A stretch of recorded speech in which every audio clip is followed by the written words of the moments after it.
Olá, crianças!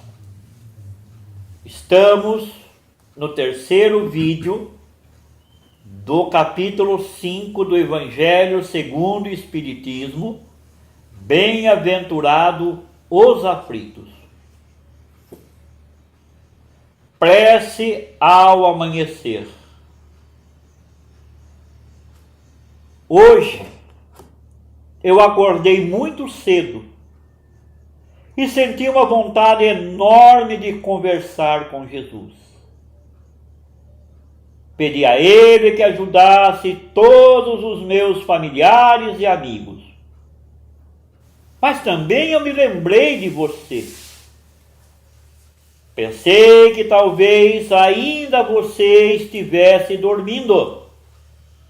Por isso eu pedi a Jesus que abençoasse seu sono, a fim de que acordasse disposto para um dia de boas realizações.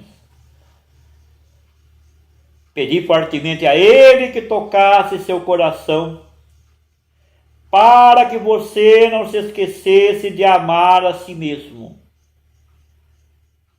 Supliquei também que cada pessoa que cruzar o seu caminho no dia de hoje possa levar um pouquinho do seu amor.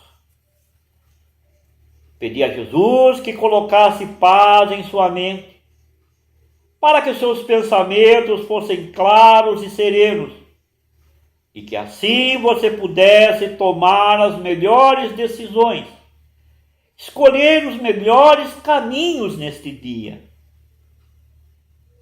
Pedi ardentemente ao Mestre que enxugasse suas lágrimas se porventura a dor o visitasse, e que essas lágrimas lavassem seu peito da amargura e do desencanto. Roguei a Jesus que quando você estivesse fazendo esta prece, as forças divinas pudessem plantar novas ideias em sua mente. Pedi a Jesus alegria quando você estivesse triste. Pedi a Ele forças quando você se sentisse fraco, sem vontade de lutar. Pedi a Ele humildade quando você estivesse orgulhoso. Finalmente, supliquei a Ele que você se lembrasse da morte quando estivesse desperdiçando a vida. Ao terminar a oração, banhado em lágrimas de emoção, Jesus disse que meus pedidos seriam atendidos. Por isso eu sei que você terá um lindo dia. Que assim seja. Continuando com o tema, vamos falar agora das causas anteriores das aflições. São aquelas dificuldades que dificilmente a gente encontrará solução sem o amparo e assistência da espiritualidade superior. Diz aqui que se há males nesta vida, cuja causa primária é o homem, outras também as quais são, pelo menos na aparência, ele é completamente estranho e que parece atingi-lo como que por fatalidade. Por exemplo, a perda de entes queridos, a dos que são o amparo da família. Nós que estudamos a doutrina dos espíritos dos imortais, sabemos que não existe perda de entes queridos. Os entes queridos que partem primeiro que nós, simplesmente viajaram mais cedo. Eu gosto muito de falar de 3 livros da Zíbia Milane Gasparetto. Laços Eternos. O amor venceu. E ninguém é de ninguém. Para a gente entender que quem ama de verdade, continuará amando para sempre aqueles que viajaram mais cedo.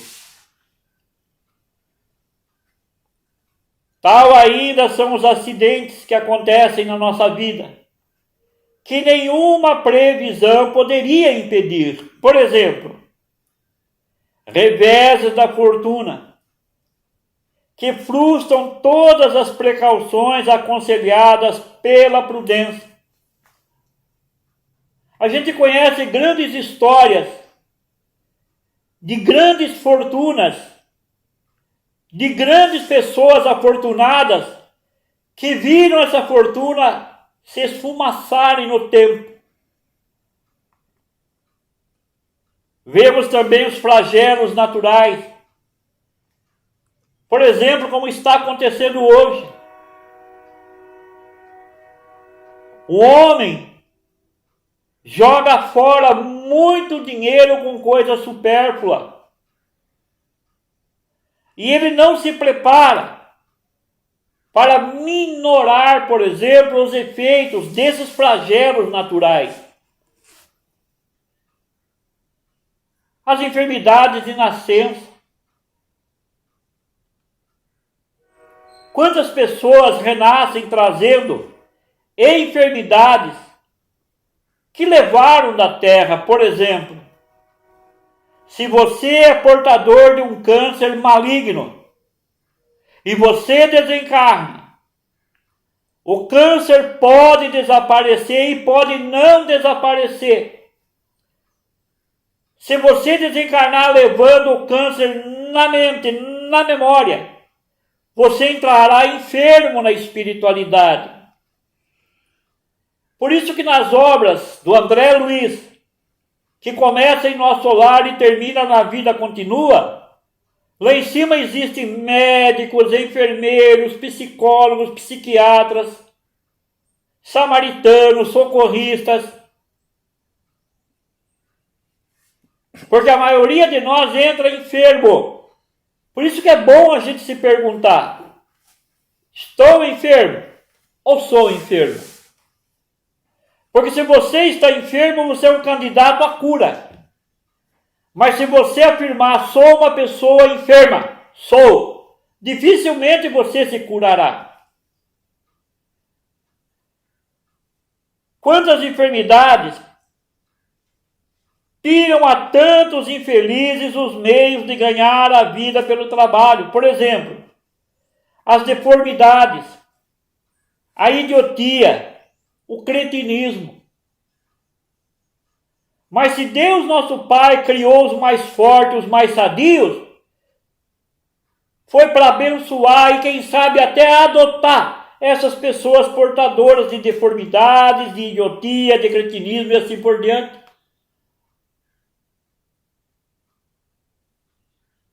Quanto dinheiro é jogado fora? Com rojão, com carnaval, com festa que não leva a lugar nenhum. Enquanto grandes hospitais, que têm obras assistenciais maravilhosas, estão ao desamparo, jogados às traças. Vivem da esmola que o povo dá. Pessoas que nascem nessas condições, certamente nada hão feito nessa existência atual para merecer, sem compensação, tão triste sorte.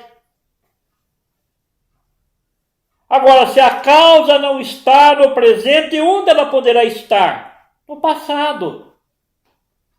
Aí entra a lei da reencarnação.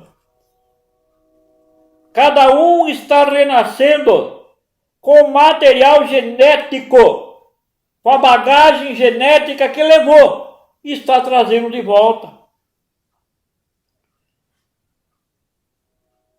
Que dizer, enfim, dessas criancinhas que morrem em tenra idade e da vida só conheceram sofrimentos? Quantas vezes uma criança pequenina desencarna e alguém afirma sem conhecimento: morreu um anjinho. Veste-o de roupinha branca, de caixãozinho branco. errado.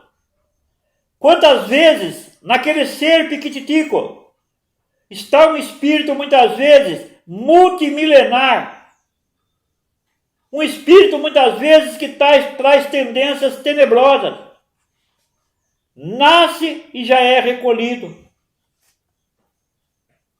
Aos espíritos completistas, porque todos nós temos um tempo para ficar na terra. Mas a maioria de nós sai devendo desse tempo para o outro lado e às vezes renasce rapidamente. Quantas crianças renascem, às vezes não tem nem 10, 15 minutinhos de vida. Vieram simplesmente para encerrar um ciclo. Porque ninguém foge dessa lei.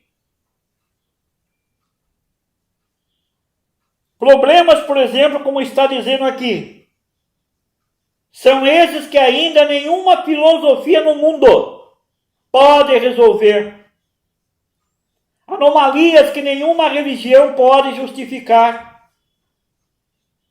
Que seriam a negação da bondade, da justiça e da providência de Deus, se fosse verificada a hipótese de ser criada a alma ao mesmo tempo que o corpo, e de estar a sua sorte irrevogavelmente determinada após a permanência de alguns instantes na terra.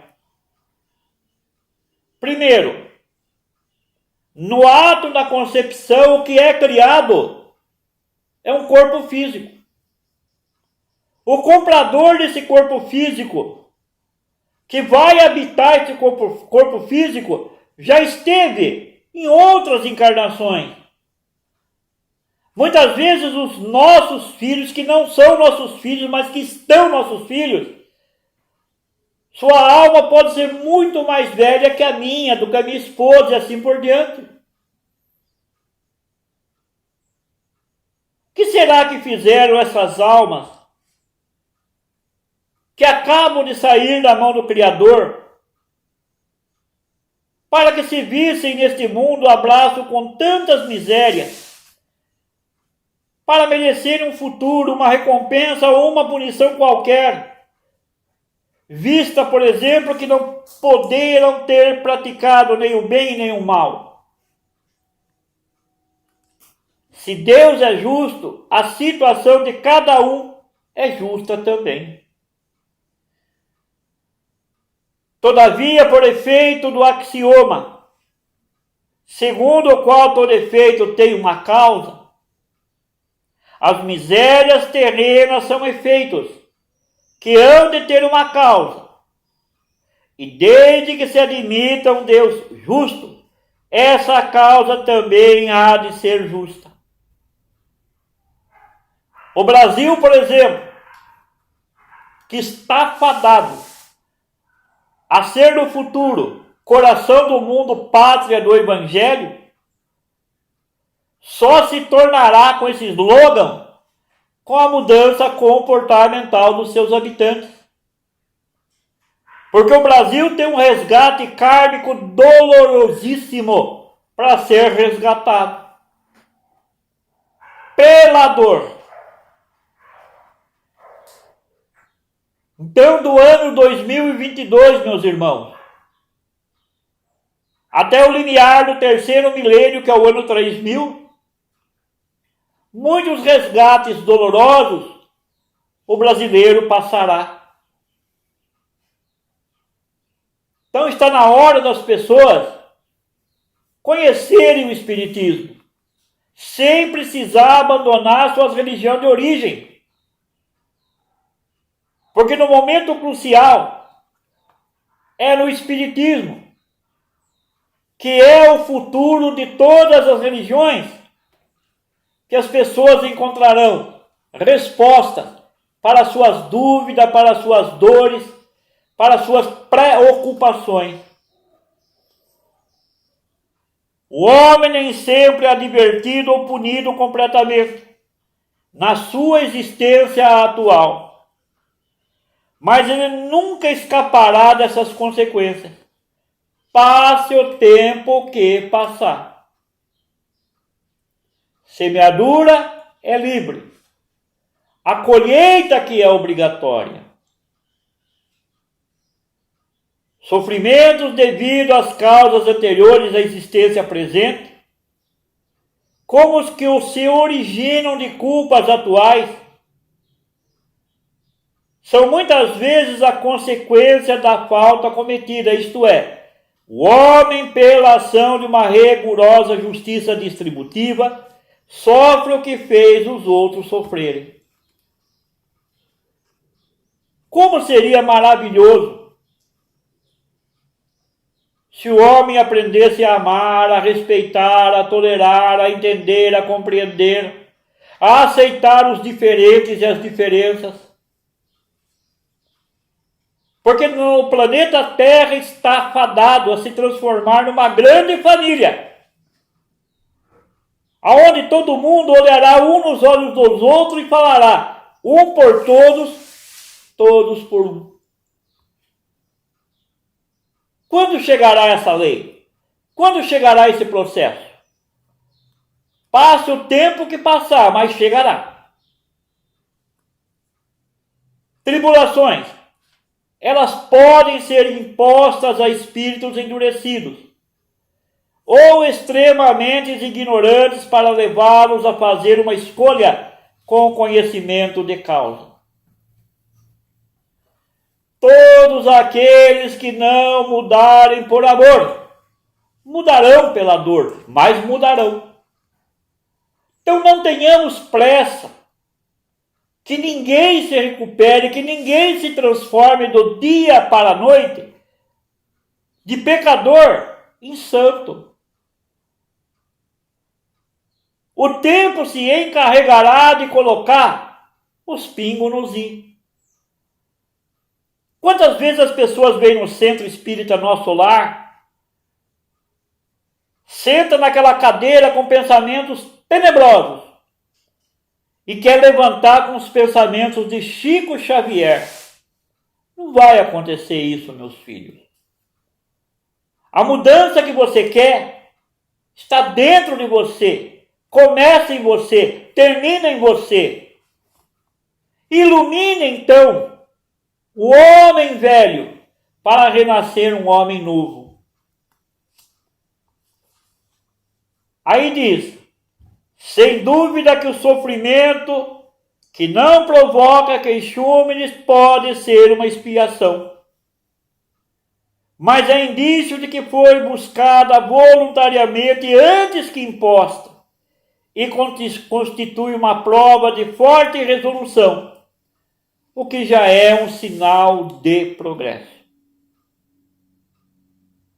Então, sofrer, meus irmãos, todo mundo sofre na Terra, seja materialmente ou seja espiritualmente. Saber sofrer com resignação é para poucos. Eu espero que você esteja entre esses que sabem sofrer, se prepararam para aceitar tudo aquilo que Deus, nosso Pai, lhes envia, agradecendo pela tristeza, pela alegria, pela saúde e pela enfermidade também. Que Deus nos abençoe. Até o nosso próximo encontro. Que assim seja.